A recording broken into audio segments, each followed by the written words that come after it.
নিজ মাতৃভূমির প্রিয় মাটিকে ছেড়ে, আত্মীয় স্বজনকে ছেড়ে দূরদেশে মানুষ যত ভালো খাক, যত ভালো পড়ুক এবং যত হ্যান্ডসাম স্যালারি পাক, দিন শেষে এক ধরনের অতৃপ্তি, দিন শেষে এক ধরনের কষ্ট, দিন শেষে এক ধরনের ব্যথা প্রবাসীদের প্রত্যেকের মনের মধ্যে অনুভূত হয়। কারণ আমি নিজে 10-10টি বছর প্রবাসে কাটিয়েছি, আমি জানি প্রবাসীদের মনের যে বেদনা, এটা দেশে যারা থাকে তারা বেশিরভাগ ক্ষেত্রে উপলব্ধি করতে পারে না। আমি প্রায় সময় বলার চেষ্টা করি, প্রবাসীদের বহনকারী বিমান যখন দেশের মাটি ছুঁই ছুঁই করে, যখন দেখতে শুরু করে প্রবাসীরা জানালা দিয়ে যে নিজের দেশের সেই এলোমেলো বিল্ডিংগুলো ঢাকা শহরের দেখা যাচ্ছে, তখন সিট থেকে বেল্ট বাঁধা অবস্থায়ও পারলে সবাই দাঁড়িয়ে যাওয়ার চেষ্টা করে। এয়ার হোস্টেসরা বারবার বলেও তাদেরকে বসাতে পারেন না, থামাতে পারেন না, এত বেশি দেশকে প্রবাসীরা অনুভব করেন। অতএব প্রবাসী হিসাবে আপনাদের কষ্টের জায়গাগুলো আমি খুব ভালো করে উপলব্ধি করি। আমি আজ আপনাদেরকে যে কথাগুলো বলতে চাই সেটি হলো, এত কষ্ট করে, এত ত্যাগ করে আপনারা প্রবাসে এসেছেন, নিজ মাতৃভূমি ছেড়েছেন। আপনার এই কষ্ট করে আসা যেন দুনিয়া এবং আখেরাত উভয় জগতের জন্য আপনার কল্যাণ বয়ে আনে, আপনার যেন কোনো বিপদের কারণ না হয়, আপনাকে সেভাবে পদক্ষেপ গ্রহণ করতে হবে। সামান্য কিছু টাকা পয়সার জন্য, সামান্য একটু কেরিয়ারের জন্য, সামান্য একটু সার্টিফিকেটের জন্য অথবা একটু ভালো থাকবার জন্য এসে যদি আপনার ঈমান, আমল, আপনার দিনদারিতা, আপনার তাকওয়াকে আপনি খুইয়ে বসেন, তাহলে এর চাইতে বড় দুঃখজনক, এর চাইতে বড় বেদনাদায়ক, এর চাইতে বড় কষ্টদায়ক আর কোনো বিষয় হতে পারে না। প্রিয় ভাইরা আমার, আমরা যারা প্রিয় মাতৃভূমি ছেড়ে, আপনজন ছেড়ে এখানে এসেছি, আমরা দূরদেশে পড়ে থেকে ছটপট করি, অনেক কষ্ট হয়, ফিল করি, অনুভব করি, নিজের দেশকে মিস করি অনেক বেশি, প্রিয়জনকে অনেক বেশি মিস করি। এত কষ্টের পরও এখানে এসে যদি আমাদের ঈমান, আমল, আমাদের দিন, তাকওয়া, আমাদের আইডেন্টিটি অ্যাজ এ মুসলিম, আমাদের যে পরিচিতি, সে বিষয়গুলো যদি আমরা নষ্ট করে ফেলি, সেগুলো যদি আমাদের হারিয়ে ফেলি, তাহলে মনে রাখবেন এটাকেই বলা হয় খাসিরাত দুনিয়া ওয়াল আখিরা। দুনিয়াতেও মানুষ ধ্বংস হয়ে গেল, আখিরাতেও সে ক্ষতিগ্রস্ত হলো। কারণ দুনিয়াতে প্রিয়জনের সাথে থেকে আনন্দ, বিনোদন, ভালো লাগা, ভালোবাসাগুলোকে বিনিময় করতে পারলো না, আবার আখিরাতেও তার ধ্বংস হয়ে গেল। আমরা কি কেউ সেটা চাই? আল্লাহ রাব্বুল আলামিন আমাদের সবাইকে এই প্রবাস জীবনকে আমাদের দুনিয়া এবং আখিরাত উভয় জগতের জন্য কল্যাণকর হিসাবে কবুল এবং মঞ্জুর করবেন, আমিন। প্রিয় ভাইরা আমার, আমি আপনাদের উদ্দেশ্যে কয়েকটি কথা বলতে চাই। যারা এমন সমাজে বসবাস করেন যেখানে অমুসলিম প্রধান, যেখানে মুসলিমদের প্রাধান্য নেই, যেখানে ইসলাম এবং মুসলিমদের জন্য অনুকূল পরিবেশ খুব বেশি নেই, এরকম যে সমস্ত ভাইরা আছেন, এরকম দেশে বসবাস করছেন, তাদেরকে বলবো, প্রথমত আপনার এখানে আগমন এবং এখানে অবস্থানের নিয়ত এবং উদ্দেশ্য, ইন্টেনশনটাকে পরিবর্তন করে নিন।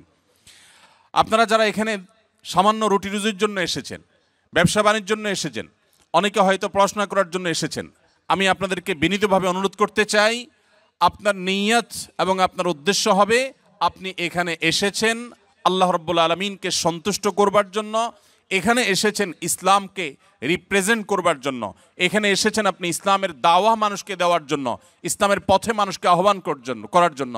এই যদি আপনার উদ্দেশ্য হয়, তাহলে অমুসলিম প্রধান দেশে বসবাস করা আপনার জন্য শুধু জায়েজই হবে না, বরং আপনার এই বসবাস করাটা ইবাদত হিসাবে গণ্য হবে ইনশাআল্লাহ।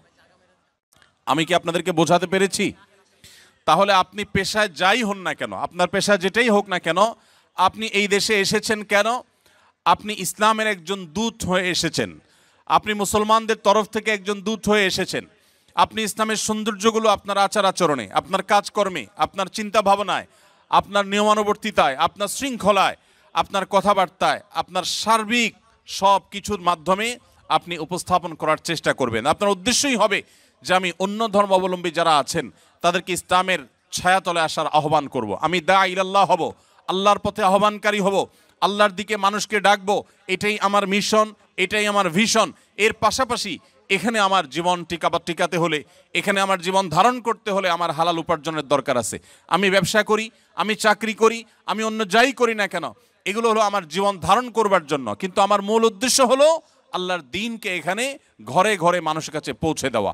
আমরা সবাই যদি এই নিয়তটা ঠিক করে নেই, পরিবর্তন করে নেই, তাহলেই আমাদের জন্য এখানে স্থায়ীভাবে বসবাস করা শুধু জায়েজই নয়, আবারও বলি ইবাদতে পরিগণিত হবে ইনশাআল্লাহ। প্রিয় ভাইরা, আপনারা জানেন আমাদের প্রিয় নবী সাল্লাল্লাহু আলাইহি সাল্লামের সাহাবীরা এক একজন এক এক এলাকায় চলে গেছেন। কোন সাহাবীর কবর পাওয়া যায় সুদূর চায়নায়, কোন সাহাবীর কবর পাওয়া যায় টার্কিতে, কোন সাহাবীর পাওয়া যায় ইজিপ্টে। বিভিন্ন এলাকাতে বিভিন্ন দেশে এক একজন সাহাবীর কবর বা অনেক সাহাবীদের কবর পাওয়া যায়। সাহাবীরা সে সমস্ত দেশে কেন গিয়েছেন আপনারা জানেন? কোন সাহাবী নবী করিম সাল্লাল্লাহু আলাইহি সাল্লামের ভালোবাসার মদিনা শহর ছেড়ে কেউই কিন্তু পার্থিব কোনো কারণে কখনো যাননি। মদিনা ছেড়ে কেউ কখনো 2 পয়সা রুজি করার জন্য কোনো জায়গায় কোনো সাহাবী অন্তত যেতে পারেন না। প্রিয় ভাইরা আমার, যত সাহাবীদের কবর আমরা দেখি পৃথিবীর প্রান্তে প্রান্তে ছড়িয়ে আছে, তারা সবাই গিয়েছেন মুহাম্মদ সাল্লাল্লাহু আলাইহি সাল্লামের যে দিন তারা পেয়েছেন সেই দিনকে অন্যদের মাঝে পৌঁছে দেওয়ার জন্য, তাবলীগের জন্য, প্রচারের জন্য, দাওয়াতের জন্য তারা বের হয়েছেন। অতএব সেই একই উদ্দেশ্য আজও যদি আমাদের হয়, তাহলে আগামীর পৃথিবী হবে ইসলামের পৃথিবী, আগামীর পৃথিবী হবে মুসলমানদের পৃথিবী, আগামীর পৃথিবী হবে সুখ এবং স্বাচ্ছন্দ্যময় পৃথিবী। আগামী পৃথিবীতে ডিপ্রেশন থাকবে না, আত্মহত্যা থাকবে না, মানুষ কষ্টে থাকবে না। কারণ ইসলাম মানেই শান্তি। ইসলাম মানুষকে শান্তির পথে আহ্বান করে, দুনিয়ার শান্তি নিশ্চিত করে, আখিরাতের শান্তিও নিশ্চিত করে। অতএব আমাদের উদ্দেশ্য হবে আমরা এই দেশে এসেছি, বসবাস করছি আল্লাহর দ্বীনকে প্রচার করবার জন্য, মানুষকে ইসলামের পথে আহ্বান করার জন্য। আমরা সবাই এই নিয়ত করে নেব তো ইনশাআল্লাহ। আপনি হয়তো বলতে পারেন যে আমি একজন সাধারণ শিক্ষিত মানুষ বা আমি একজন মাদ্রাসা পড়ুয়া নয় এরকম মানুষ, আমি কিভাবে আল্লাহর দ্বীন এর পথে মানুষকে আহ্বান করব? আমি সে বিষয়ে আসবো ইনশাআল্লাহ। খুবই সহজ এবং খুবই সিম্পল একটি বিষয়। আমরা যদি চাই প্রত্যেকটা মানুষ দ্বীনের দায়ী হতে পারি। নবী করিম সাল্লাল্লাহু আলাইহি সাল্লামের সাহাবীদের মধ্যে একেবারে সাধারণ থেকে সাধারণ সাহাবীও আল্লাহর দ্বীনকে প্রচার করবার জন্য বেরিয়ে গেছেন। তাদের মাধ্যমে শত শত মানুষ মুসলমান হয়েছেন। আজ যে আপনি মুসলিম, আজ যে নিজে আপনি গর্ব করে নিজেকে ইসলামের পরিচয় পরিচিত করান, মনে রাখবেন সাহাবীরা পৃথিবীর বিভিন্ন দেশে দেশে যদি ইসলাম প্রচারের উদ্দেশ্যে না বের হতেন, তাহলে আপনার আমার বাপদাদারা, আমাদের পূর্বপুরুষরা তারা মুসলমান হতে পারতেন না। আমরাও কিন্তু মুসলমান এই পরিচয় গর্বের সাথে দিতে পারতাম না। অতএব আমাদের আগামীর পৃথিবী যদি মুসলমানের পৃথিবী হয়, আগামীর পৃথিবী যদি ইসলামের পৃথিবী হোক, সেটা আমরা চাই, তাহলে আমাদের উদ্দেশ্য হতে হবে আদ-দাওয়াতু ইলাল্লাহ, বা আল্লাহর পথে মানুষকে আহ্বান করা। আল্লাহর পথে আহ্বানকারী হব তো ইনশাআল্লাহ। মনে রাখবেন, আপনি একা ইবাদত বন্দেগী করে খুব অল্প পরিমাণ সওয়াব কামাতে পারবেন, কিন্তু আপনি যদি দাওয়াত দিয়ে মানুষকে ইসলামের পথে আনতে পারেন, যত মানুষ আপনার মাধ্যমে আসবে কিয়ামত পর্যন্ত, এই সব মানুষগুলো যত নেক আমল করবে, আল্লাহ রাব্বুল আলামিন আপনার আমল নামাতে সেই পরিমাণ সওয়াব দাখিল করাবেন, প্রবেশ করাবেন। এজন্য ভাইরা আমার, ইসলামের দাওয়াতের এই কাজ আমাদের প্রত্যেকের মিশন হতে হবে, ভিশন হতে হবে। আল্লাহ আমাদের সবাইকে সে তৌফিক দান করুন। দ্বিতীয়ত যে বিষয়টি বলবো তা হলো, আপনারা এদেশে এসেছেন ইসলাম প্রচারের স্বার্থে, কাজের স্বার্থে তো আপনারা এদেশের ভাষা শিখেনি, কিন্তু ইসলাম প্রচারের উদ্দেশ্যে আপনারা এদেশের ভাষাকে খুব ভালো করে রপ্ত করবেন। বিশেষ করে ওলামা একরাম এখানে আছেন, আমি তাদেরকে বিশেষভাবে বলতে চাই, আর আমার সম্মানিত শ্রোতা ভাইদেরকে বলতে চাই, বোনদেরকে বলতে চাই, আপনারা সবাই এই দেশের ভাষা সবচেয়ে গুরুত্ব দিয়ে আপনারা শিখে ফেলবেন। উদ্দেশ্য হবে কি, আমি ভাষা শিখলে আমার চাকরিটা একটু ভালোভাবে হয়তো আমি করতে পারবো, আমার হয়তো অবস্থানটা মজবুত হবে, আমি হয়তো ব্যবসাটা আরও সুন্দরভাবে করতে পারবো। উদ্দেশ্য হয়তো পার্থিব হতে পারে, কিন্তু এক্ষেত্রে আপনার উদ্দেশ্যকে ঠিক করে নেন। আমি ভাষা শিখবো কেন? এই কোরিয়ান ভাষা দিয়ে আমি কোরিয়ান ভাইদেরকে, যারা আমাদেরকে তাদের দেশে বসবাস করার সুযোগ দিয়েছে, যারা তাদের দেশে আমাদেরকে ওয়েলকাম করেছে, এদের দেশের অনেক সুন্দর দিক আছে আপনারা জানেন। তারা অনেক সুশৃঙ্খল, তারা সত্যবাদী, তারা কোনো মিথ্যা বলে না, তারা কোনো ছল ছাতুরিতে যায় না, তাদের মধ্যে অনেক ভালো ভালো দিক আছে, গুণ আছে। দুঃখের বিষয়, মুসলমান নামধারী হলেও আমরা অনেকে সে সমস্ত গুণগুলো নিজেদের মধ্যে ধারণ করতে পারি নাই। তো এই মানুষগুলো যারা আমাদেরকে এই যে এখানে এত সুন্দর একটা প্রোগ্রাম করার সুযোগ দিয়েছে, একটি বিশ্ববিদ্যালয় মাঠে এত চমৎকার করে ভিনদেশি মানুষদেরকে তারা কাজের সুযোগ দিয়েছেন, আমি ব্যক্তিগতভাবে তাদের সবার প্রতি কৃতজ্ঞতা জ্ঞাপন করছি, যারা এই সুযোগ দিয়েছেন এবং সামনেও তারা এই সুযোগ দিবেন বলে আমরা আশা করি। তো এই যে সুযোগ তারা দিচ্ছেন আমাদেরকে, তাদের প্রতি আমাদের দায় আছে না নেই? আমরা জান্নাতে কি একা যেতে চাই না তাদেরকে নিয়ে যেতে চাই? আল্লাহ রাব্বুল আলামিন আমাদের সবাইকে, আমাদের কোরিয়ান ভাইদেরকে নিয়ে জান্নাতে যাওয়ার তৌফিক দান করুন। আমরা তাদেরকে অনন্ত অসীমকালের সুখের ঠিকানা দেখতে চাই কি চাই না?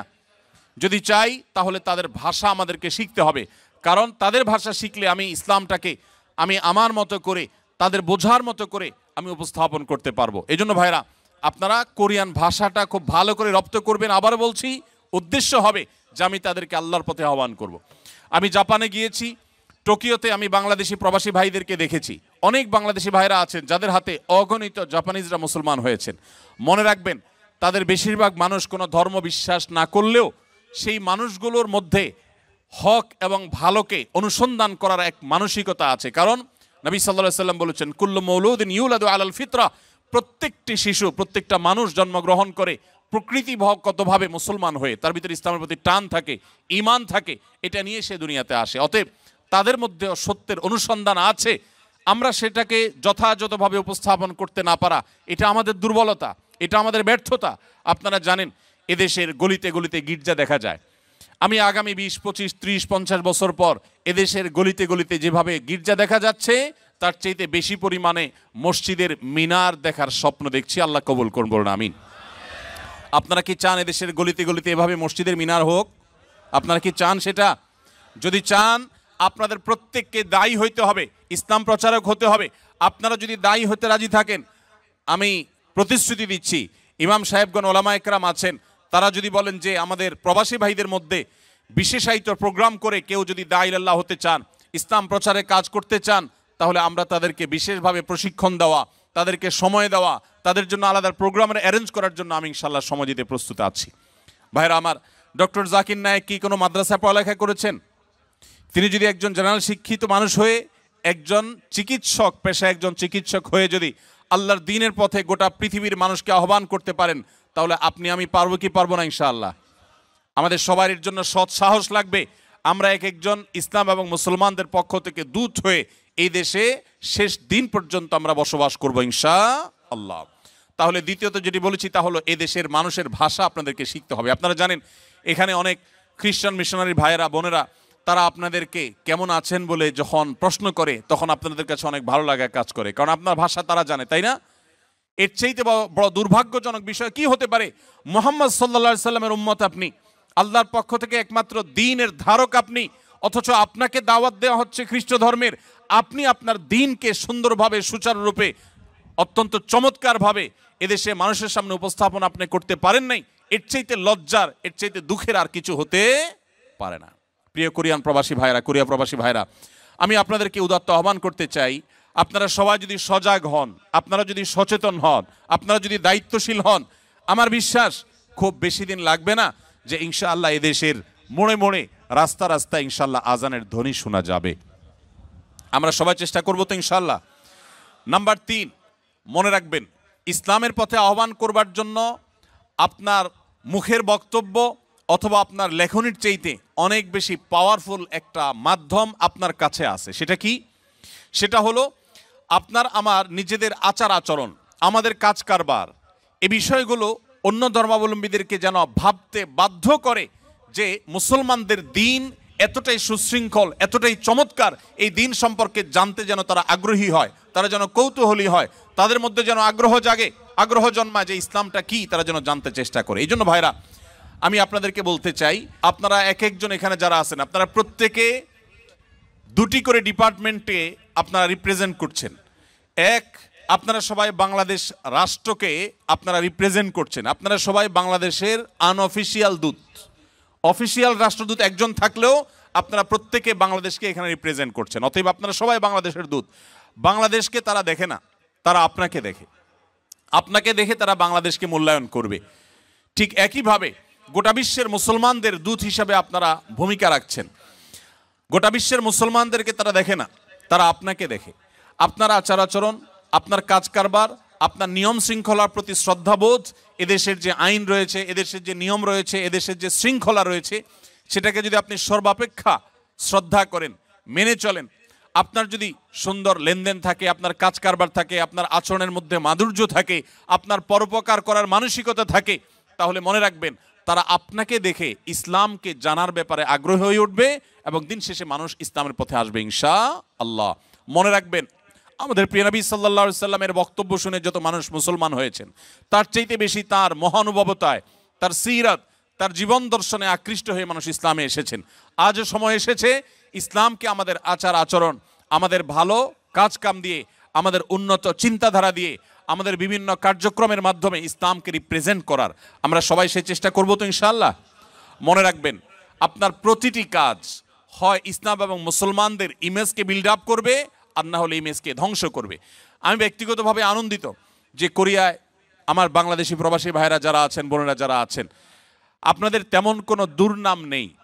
আমাদের বাংলাদেশি প্রবাসীরা অনেক দেশে আছেন যে সমস্ত দেশগুলোতে নানা কারণে দুর্নাম হয়ে গেছে, সে সমস্ত দেশে আমাদের বাংলাদেশিদের মুখ অনুজ্জ্বল।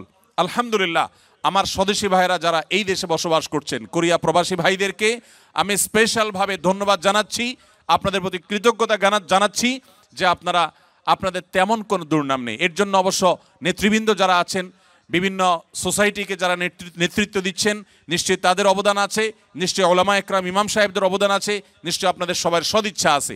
আল্লাহ তাআলা আপনাদের সবাইকে আপনাদের এই সুনামকে ধরে রাখার, বরং এটাকে আরো সামনে নিয়ে যাওয়ার তৌফিক দান করুন। ভাইরা আমার, তাহলে আমার তৃতীয় পয়েন্টটি হলো যে আপনার সুন্দর আচরণ, আপনার কথাবার্তা, আপনার আইন শৃঙ্খলাকে মেনে চলার মানসিকতা, আপনার সার্বিক আচার আচরণ দ্বারায় আপনি ইসলামের পথে মানুষকে আহ্বান করবেন। আপনার কর্মকাণ্ডই দাওয়াত দিবে ইসলামের পথে মানুষকে। চেষ্টা করবো তো সবাই ইনশাআল্লাহ। নাম্বার 4, আপনি প্রবাসে থেকে যদি আল্লাহর দ্বীনকে রিপ্রেজেন্ট করতে চান আর নিজের ঈমান আমলকে হেফাজত করতে চান, মনে রাখবেন, আপনি কিছু পয়সা কামাই করতে এসে যদি আপনি বেঈমান হয়ে চলে যান, অথবা আপনি ঈমানদার আছেন, আপনার ছেলে মেয়ে তারা বেঈমান হয়ে যদি চলে যায়, পরের জেনারেশনটা যদি ধ্বংস হয়ে যায়, তো এর চাইতে বড় দুর্ভাগ্যের বিষয় আর কিছু হতে পারে না। অতএব এই বিষয়টিকে মাথায় রেখে আমি আপনাদেরকে অনুরোধ করব যে আপনারা সবাই সবসময় চেষ্টা করবেন, সচেষ্ট থাকবেন যে আপনারা যেখানেই থাকেন না কেন আশেপাশে মসজিদগুলোর সাথে আপনারা ইনভলভ হয়ে থাকবেন। ইমাম সাহেবদের বিভিন্ন যে প্রোগ্রামগুলো থাকে, কোরআন শিক্ষার আসর থাকে, তাফসিরের আসর থাকে, বিভিন্ন দিনী প্রোগ্রামগুলো থাকে, যে কোনো দিনী প্রোগ্রামের সাথে আপনারা এঙ্গেজ হয়ে থাকবেন, মসজিদগুলোর সাথে সম্পৃক্ত হয়ে থাকবেন, নামাজি মানুষদের সাথে থাকবেন। কারণ ভালো সঙ্গ যদি মানুষ অবলম্বন করে, তখন যে কোনো বিপদ আপদ থেকে, ঈমান হরণকারী বিষয় থেকে আল্লাহ রাব্বুল আলামিন মানুষকে হেফাজত করেন। এই জন্য নেক সঙ্গ বা সৎসঙ্গ এটা আমাদের ঈমানকে এই প্রতিকূল পরিবেশে টিকিয়ে রাখার জন্য সবচেয়ে সহায়ক ভূমিকা রাখবে। এই জন্য আমি আশা করব আপনারা সবাই সে বিষয়টি রাখবেন। আমাদের বোনরা যারা আছেন, আপনাদেরকে আমি বিশেষভাবে বলতে চাই, আপনারা নিজেদের মধ্যে বলয় গড়ে তোলেন, সোসাইটি এবং সার্কেল গড়ে তোলেন। 10-20 জন বোন যাদের মধ্যে আল্লাহর ভয় আছে, যারা হালাল হারাম মেনটেন করেন, যারা দুনিয়ার সমস্ত লোভের বিপরীতে ঈমানকে প্রায়োরিটি দেন, প্রাধান্য দেন, সেই মানুষগুলোকে সাথে নিয়ে আপনারা ছোট ছোট সার্কেল করে করে আপনারা নিয়মিত বৈঠক করেন, নিজেদের মধ্যে বোঝাপড়া করেন, কোরআন হাদিসের তালিম করেন, আলোচনা পর্যালোচনা করেন। আপনাদের শিশুদেরকে ঈমানের উপরে টিকায় রাখবার জন্য, তাদেরকে সেভ করবার জন্য প্রতিকূল পরিবেশে আপনার শিশুদের জন্য আলাদা সোসাইটি বিল্ড আপ করতে হবে, তাদের জন্য আলাদা পরিবেশ গড়তে হবে, মসজিদগুলো থেকে তাদের জন্য নানামুখী উদ্যোগ নিতে হবে। মনে রাখবেন, স্রোতের তালে গা ভাসানো এটার জন্য কোনো যোগ্যতার প্রয়োজন হয় না, স্রোতের বিপরীতে চলতে হলে যোগ্যতার প্রয়োজন হয়। আপনারা কি স্রোতের তালে গা ভাসিয়ে নিজেদের পরিচয়কে হারিয়ে ফেলতে চান, নাকি পরিচয় ধরে রাখতে চান? পরিচয় ধরে রাখতে চান। মনে রাখবেন, অনেক ভাইরা আছেন যারা নিজ দেশের মানুষের কৃষ্টি, কালচার, নিজের ঈমান আমল এগুলোকে হারিয়ে বসেছে। এর চাইতে দুর্ভাগ্যজনক আর কিছুই হতে পারে না। সামান্য একটু টাকা পয়সার জন্য আপনি আপনার আইডেন্টিটিকে একেবারে পানির সাথে মিশিয়ে দিয়েছেন, ধুলোর সাথে মিশিয়ে দিয়েছেন। ভাইরা আমার, আমি আপনাদেরকে অনুরোধ করতে চাই, পৃথিবীর যে প্রান্তেই থাকুন না কেন, নিজের আইডেন্টিটি, নিজের আত্মপরিচয়কে কখনো কোনো অবস্থাতে আপনি ধুলোর সাথে মিশতে দিবেন না। আলহামদুলিল্লাহ, আমি আবারও কৃতজ্ঞতা জানাই কোরিয়া সরকারের প্রতি, কোরিয়ান অথরিটির প্রতি। এখানকার যত দায়িত্বশীল আছে, যত প্রতিষ্ঠান আছে, তারা অত্যন্ত আন্তরিক। তাদের প্রশংসায় পঞ্চমুখ আমাদের প্রবাসী ভাইরা যেখানে যাই, আপনারা সবাই কোরিয়ান অথরিটির প্রশংসা করে থাকেন, আমরাও তাদের প্রশংসা করি। আল্লাহ রাব্বুল আলামিন তাদেরকে হেদায়েতের আলো দ্বারা আলোকিত হওয়ার তৌফিক দান করুন। যারা আমাদের জন্য এই দেশে বসবাস করার সুযোগ করে দিয়েছেন, যারা আমাদের সিকিউরিটি দিচ্ছেন, নিরাপত্তা দিচ্ছেন, যারা আমাদেরকে এত সুন্দর দ্বীনি প্রোগ্রাম করবার সুযোগ দিয়েছেন, যারা মসজিদ পরিচালনা করছেন, আপনাদেরকে বাধাহীনভাবে নির্বিঘ্নভাবে দ্বীনি কাজ করার সুযোগ যারা দিয়েছেন, আমরা অন্তরের অন্তঃস্থল থেকে আল্লাহর কাছে ফরিয়াদ করি, হে আল্লাহ, গোটা কোরিয়াবাসীকে আপনি জান্নাতবাসী হওয়ার মতো উপযুক্ততা নিয়ে দুনিয়া থেকে যাওয়ার তৌফিক নসিব করুন। কিন্তু সেজন্য আমাদের দায় এবং দায়বদ্ধতা, দায়িত্বশীলতা আছে না নাই? যদি থাকে, আমাদের প্রত্যেককে আজ এখান থেকে প্রতিশ্রুতি করতে হবে, আমরা সবাই ইনশাআল্লাহ এখান থেকে দায়ী হওয়ার সংকল্প নিয়ে, ইসলাম প্রচারক হওয়ার, আল্লাহর পথে আহ্বানকারী হওয়ার সংকল্প নিয়ে এখান থেকে যাব। ঠিক আছে তো ইনশাআল্লাহ ভাইরা আমার? সেজন্য 4 নম্বর পয়েন্ট বলেছি যে আপনাকে যেটা করতে হবে, সৎসঙ্গ অবলম্বন করতে হবে। ভালো মানুষ যারা নামাজ কালাম পড়েন, হালাল হারাম মেনটেন করেন, ইমান ব্যাপারে খুব সিরিয়াস, যে আমার টাকা পয়সা আসুক আর না আসুক ইমান যেন চলে না যায়, এই মানুষগুলোর সাথে আপনি বন্ধুতা করবেন, তাদের সাথে উঠা বসা করবেন। যত বেশি তাদের ব্যাপারে আপনি সিরিয়াস হবেন, তত বেশি ইনশাআল্লাহ আপনার ইমানকে এই প্রতিকূল পরিবেশে আপনি সেফ রাখতে পারবেন। আপনি জানেন নবী করিম সাল্লাল্লাহু আলাইহি সাল্লাম বলেছেন, যে ব্যক্তি অন্য ধর্মাবলম্বীদের কাছে, ইহুদি মুশরিক বা নাসারা বা মুশরিকদের মধ্যে যারা বসবাস করে, ওই ব্যক্তির ইমানের ব্যাপারে নবী সাল্লাল্লাহু আলাইহি সাল্লাম কোনো দায়িত্ব নেন না, তার ব্যাপারে নবী সাল্লাল্লাহু আলাইহি সাল্লাম কোনো দায়িত্ব নিতে চান না, এমন কথা তিনি বলেছেন। এটা এক ধরনের সতর্কবাণী যে প্রতিকূল পরিবেশে তুমি নিজের ইমানকে রক্ষা করতে পারবা না। অনেকে সন্তান সন্ততি সহ এখানে বসবাস করেন, নিজের ইমান সেভ করতে পারলেও পরের জেনারেশন ধরে রাখা কঠিন। আর থার্ড জেনারেশন ধরে রাখা শুধু কঠিন নয়, অলমোস্ট অসম্ভবের মতো। এটা সম্ভব হওয়ার একমাত্র পথ হলো আপনার মূল পরিচয় ব্যবসায়ী হবে না, আপনার মূল পরিচয় চাকরিজীবী হবে না, আপনার মূল পরিচয় স্টুডেন্ট হবে না, আপনার মূল পরিচয় হবে আপনি দেশে আছেন, থাকবেন ইসলামকে রিপ্রেজেন্ট করার জন্য, ইসলামের দায়ী হওয়ার জন্য, ইসলামের পথে মানুষকে আহ্বান করার জন্য। মনে রাখবেন, সাধারণ ইবাদতকারী আর দায়ীর মধ্যে পার্থক্য হলো, আমাদের দেশে আমরা জানি যে বিভিন্ন রকমের নির্বাচন হয়ে থাকে, যে বিভিন্ন পর্যায়ে যে নির্বাচন হয়, এখানে কিছু থাকে ভোটার আর কিছু থাকে ক্যান্ডিডেটের পক্ষ থেকে প্রচারক বা ক্যাম্বাসার। যারা প্রচারক থাকে এদের কাছে সাধারণত এক দলের যিনি ক্যান্ডিডেট থাকেন, প্রার্থী থাকেন, ধরেন এক জায়গায় চেয়ারম্যান ইলেকশন হচ্ছে, চেয়ারম্যান পদপ্রার্থী কয়েকজন আছেন, তো একজন পদপ্রার্থী তার পক্ষে যিনি ভোট কালেকশন করেন, তার কর্মী হিসাবে যিনি কাজ করেন, তাকে কিন্তু অন্য ক্যান্ডিডেটের লোকেরা কখনো তার চেয়ারম্যানকে ভোট দিতে বলে না, কারণ জানে যে এই লোকটা তো নিজেই একজন চেয়ারম্যানের কর্মী, তাকে কি আমি ভোটের দাওয়াত দিব। কিন্তু যে ব্যক্তি সাধারণ ভোটার, তার কাছে কিন্তু সবাই ভোটের জন্য বলে, সব ক্যান্ডিডেটরা এসে বলে ভাই ভোটটা আমাদেরকে দিন, বলে কি বলে না? আপনি যদি সাধারণ মুসলমান হয়ে থাকেন, আপনাকে শয়তান দাওয়াত দিবে যে তুমি শয়তানিতে চলে আসো, এদেশের মানুষের কুফুরিগুলা তুমি গ্রহণ করো। আর যদি আপনি নিজে ইসলাম প্রচারক হন, তাহলে শয়তান আপনার ব্যাপারে নিরাশ হয়ে যাবে যে না, এই লোককে তো দাওয়াত দিয়ে লাভ নাই, এ তো নিজেই আল্লাহর পথে মানুষকে দাওয়াত দিচ্ছে। এজন্য আমাদের ইমানকে টিকিয়ে রাখার একমাত্র উপায় হলো দাওয়াতের কাজ করা, দাঈ ইলাল্লাহ হওয়া। সবাই চেষ্টা করবো তো ইনশাআল্লাহ? আপনারা যদি দাঈ ইলাল্লাহ হতে চান, আমি অলরেডি 4টি পরামর্শ দিয়েছি, 5 নম্বর পরামর্শ বলে শেষ করব। এই 5টি পয়েন্ট যদি আপনি মাথায় রেখে চলেন, ওলামা একরামের যদি সহযোগিতা নেন, আমি বিশ্বাস করি যে একটা নির্দিষ্ট সময়ের পর, 6 মাস 1 বছর পর আপনারা সবাই ইনশাআল্লাহ ইসলামের দায়ী হতে পারবেন। আল্লাহ আমাদের সবাইকে তৌফিক দান করুন। 5 নম্বর সর্বশেষ যে পয়েন্টটি বলতে চাই তা হলো, ইসলামের পথে মানুষকে আহ্বান করার জন্য আল্লাহ সুবহানাহু ওয়া তাআলার কাছে চোখের পানি ফেলে দোয়া করতে হবে। আমি শুরু থেকে বলছি, যে দেশ আমাদেরকে এত সুযোগ দিয়েছে, যে দেশ আমাদেরকে নিরাপদে বসবাস করার সুযোগ দিয়েছে, আমাদের প্রিয় স্বদেশে পর্যন্ত আমরা অনেকে এতটা নিরাপদ না। ঠিকই ঠিক না বলেন? আমাদের প্রিয় স্বদেশেও আমরা অনেকে এলাকাতে গেলে পালিয়ে বেড়াইতে হয়, অনেকে আছেন যে নানান মামলা মোকদ্দমা দিয়ে রাখা হয়, এয়ারপোর্ট থেকে অনেককে হয়রানি করা শুরু করা হয়।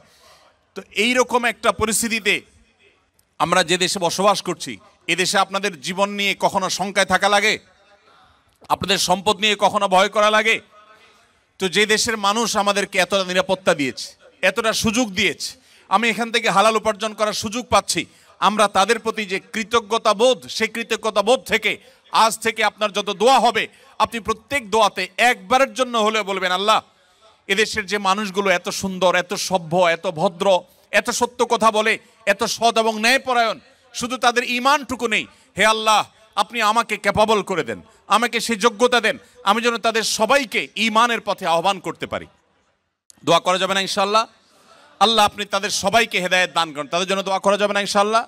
আমরা যদি আজকে এখানে যত হাজার মানুষ আছি, আজ থেকে যদি আমরা নিয়মিত প্রত্যেক দোয়াতে আমরা যদি চোখের পানি ফেলে আল্লাহর কাছে ফরিয়াদ করি যে আল্লাহ তুমি এই মাটিকে ইসলামের জন্য কবুল করো, আল্লাহ এদেশের মানুষগুলোকে ইসলামের জন্য কবুল করো, আল্লাহ এরা যদি ইসলামের পথে চলে আসে তাহলে ইসলামের আসল সৌন্দর্য মানুষ দেখতে পাবে, কারণ এদের আচার আচরণ, এদের ন্যায় নীতি, এদের অনেক কর্মকাণ্ড অলরেডি কোরআন হাদিস যা বলেছে তার বাস্তব রূপ হিসাবে আমরা দেখতে পাচ্ছি।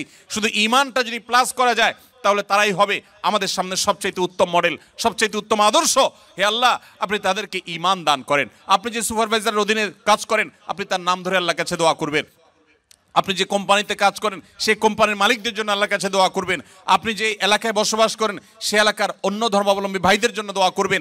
এভাবে যদি সবার জন্য আপনি দোয়া করেন, চোখের পানি ফেলেন, মনে রাখবেন নবী করিম সাল্লাল্লাহু আলাইহি সাল্লাম বদরের সময় আল্লাহর কাছে চোখের পানি ফেলে দোয়া করেছেন এবং বলেছেন, আল্লাহ যদি আপনি চান আজকের পরে আর আপনাকে ইবাদত কেউ করার থাকবে না তো সেটা হতে পারে, আর যদি আপনি চান আপনার দিনকে টিকাবেন সেটাও হতে পারে। আল্লাহর কাছে ফরিয়াদ করে তিনি হেদায়েতের সাফল্য, দিন এবং ঈমানের সাফল্য তিনি কামনা করেছেন। আমি আপনাদেরকে উদাত্ত আহ্বান রাখতে চাই, আপনারা সবাই যার যার জায়গা থেকে আপনাদের দোয়াগুলোতে আমাদের এই কোরিয়ান ভাই বোনদের জন্য, এদেশে বসবাস করি অন্য ধর্মাবলম্বী ভাই বোনদের জন্য দোয়া করবেন। আল্লাহ যেন তাদের সবাইকে হেদায়েত গ্রহণ করার তৌফিক নসিব করেন। দোয়া করবো তো ইনশাআল্লাহ। তাহলে আমি আবারও এক নজরে 5টি কথা বলছি। যারা এই পৃথিবীর এমন কোনো দেশে বসবাস করছেন যেখানে অমুসলিমদের প্রাধান্য রয়েছে, যেখানে থেকে আপনার ঈমানকে টিকিয়ে রাখাকে আপনি চ্যালেঞ্জিং মনে করছেন, যেখানে প্রতিকূল পরিবেশ রয়েছে, যেখানে হালাল হারাম মেনটেন করা কঠিন, যেখানে পর্দা মেনটেন করা কঠিন, আমরা রিজিকের প্রয়োজনে সেখানে এসে পড়েছি, আমি তাদেরকে বলতে চাই, প্রথমত আপনার এই আসার উদ্দেশ্যটাকে পরিবর্তন করেন। টাকা পয়সার জন্য, চাকরি বাকরি বা ব্যবসা বাণিজ্যের জন্য নয়, আপনার এখানে থাকাটাই হবে আল্লাহর দ্বীনকে মানুষের সামনে রিপ্রেজেন্ট করবার জন্য, দাওয়া ইলাল্লাহর জন্য, আল্লাহর পথে মানুষকে আহ্বান করার জন্য, জাহান্নাম থেকে মানুষকে জান্নাতের পথে আনার জন্য, মানুষকে মুক্তির পথে দেখাবার জন্য আপনি আসছেন। এই উদ্দেশ্যটাই যদি আপনার মূল হয়ে যায় তাহলে আপনার ব্যবসার ক্ষতি হোক, দাওয়াত যেন ঠিক থাকে, চাকরি চলে যাক, দাওয়াত যেন ঠিক থাকে, আপনার অন্য সব কিছুতে স্যাক্রিফাইস করবেন, কম্প্রোমাইজ করবেন, কিন্তু দাওয়াতের কাজে, ইসলামের কাজে আপনি কম্প্রোমাইজ করবেন না। নাম্বার 2, আপনাকে যে দেশে আছেন সে দেশের মানুষের ভাষা শিখতে হবে। তাদের ভাষা যদি আপনি রপ্ত করতে পারেন তাহলে তাদেরকে দাওয়াত দিতে পারবেন। ভাষা শিখলে আপনার স্কিল ডেভেলপ হবে, আপনার চাকরি, আপনার ব্যবসা ভালোভাবে করতে পারবেন। কিন্তু উদ্দেশ্য সেটা হবে না। উদ্দেশ্য হবে যে আমি এই ভাষা শিখে তাদেরকে আল্লাহর কথা আমি ব্যাখ্যা করব, কোরআনের কথা বলবো, সুন্নাহর কথা বলবো। ভাইরা আমার, আপনাদের হয়তো অনেকের কাছে জিনিসটা একটু অস্বাভাবিক মনে হচ্ছে যে এই মানুষগুলো এত উন্নত জ্ঞানে, বিজ্ঞানে, তথ্যে, প্রযুক্তিতে, অবকাঠামোতে, অন্য অনেক দিক থেকে তারা এগিয়ে আছে, তারা আমাদের ধর্মের জন্য তারা কি আদৌ লালায়িত? বিশ্বাস করুন, গোটা পৃথিবীর যত উন্নত দেশ পাবেন, প্রত্যেকটা উন্নত দেশের মানুষেরা তাদের মধ্যে এক ধরনের শূন্যতা কাজ করছে। বিভিন্ন দেশে যাওয়ার সুযোগ আমার হয়েছে। আপনারা একটু ডানে বামে যদি খেয়াল করেন, গভীরভাবে দেখবেন যে সুখের মধ্যে থাকা মানুষগুলো, বাহ্যিকভাবে সুখের মধ্যে থাকা মানুষগুলোর মানসিক একটা কষ্ট আছে, যন্ত্রণা আছে।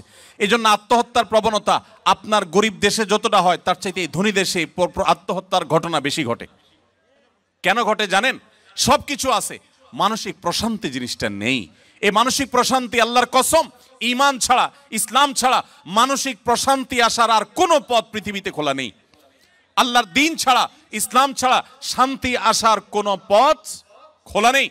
অতএব আপনার নিজেকে আপনাকে হীনমন্যতাকে ছুঁড়ে ফেলে দিতে হবে।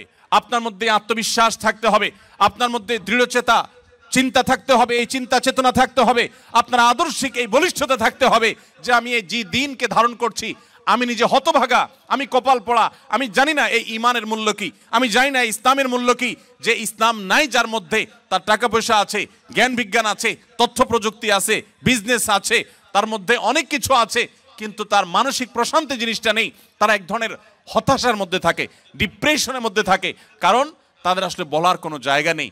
যে আল্লাহর প্রতি বিশ্বাস করে, আল্লাহ তাআলা বলেছেন যালিকা বিআন্নাল্লাহা মাওলাল্লাযীনা আমানু ওয়া আন্নাল কাফিরিনা লা মাওলা লাহুম। ঈমানদারদের অভিভাবক আছে, যত কষ্ট আছে সে তাহাজ্জুদে উঠে আল্লাহর কাছে চোখের পানি ফেলে দোয়া করে বলে, 5 ওয়াক্ত নামাজের পরে বলে, বিভিন্ন সময় 2 হাত তুলে বলে, মাবুদ আমি বিপদে আছি। তার একটা বলার জায়গা আছে। কিন্তু যারা আল্লাহর প্রতি বিশ্বাস নেই তাদের বলার কোনো জায়গা নেই। তাদের মানসিক কষ্ট নিয়ে তারা ডিপ্রেশন ভোগ করতে করতে তারা দুনিয়া থেকে চলে যায়। এই জন্য বলি, হীনমন্যতাকে দূরে সারেন। আপনার টাকা নেই, আপনার পয়সা নেই, আপনার বাহ্যিক আচার আচরণও হয়তো ভালো না, এজ এ মুসলিম যতটুকু হওয়া দরকার ততটুকু হয়তো না, কিন্তু আপনার ঈমান আছে, যে ঈমান হয়তো তাদের নাই। অতএব তাদেরকে ঈমানটা আমাদের ডেলিভারি করতে হবে ইনশাআল্লাহ। এই জন্য ভাষা শিখতে হবে। তৃতীয়ত বলেছি, উন্নত চরিত্র, সুন্দর আচরণ আমাদেরকে ধারণ করতে হবে। মনে রাখবেন, তারা আমাদের ধর্মগ্রন্থ পড়ে না, তারা আমাদেরকে দেখে। অন্য ধর্মাবলম্বীরা আমাদের ধর্মগ্রন্থ পড়ে, কিন্তু তারা আমাদেরকে পড়ে। ব্যক্তি আপনাকে আমাকে পড়ে, আপনার আমার কাজকর্ম, আমার উঠা বসা, আপনার আমার চলাফেরা, আমাদের সব কিছু তারা দেখে।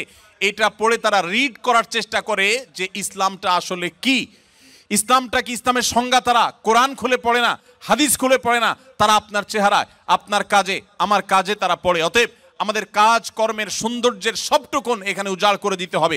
এদেশের মানুষের যে সততা, নিষ্ঠা, সত্যবাদিতা, এদের মধ্যে যে ছলছাড়াছাড়ি না করার প্রবণতা, এই ভালো গুণগুলো আমি আশা করব যারা দেশে ফিরে যাবেন অথবা এখানে থাকবেন, এই ভালো গুণগুলো অর্জন করতে কোনো কার্পণ্য করবেন না।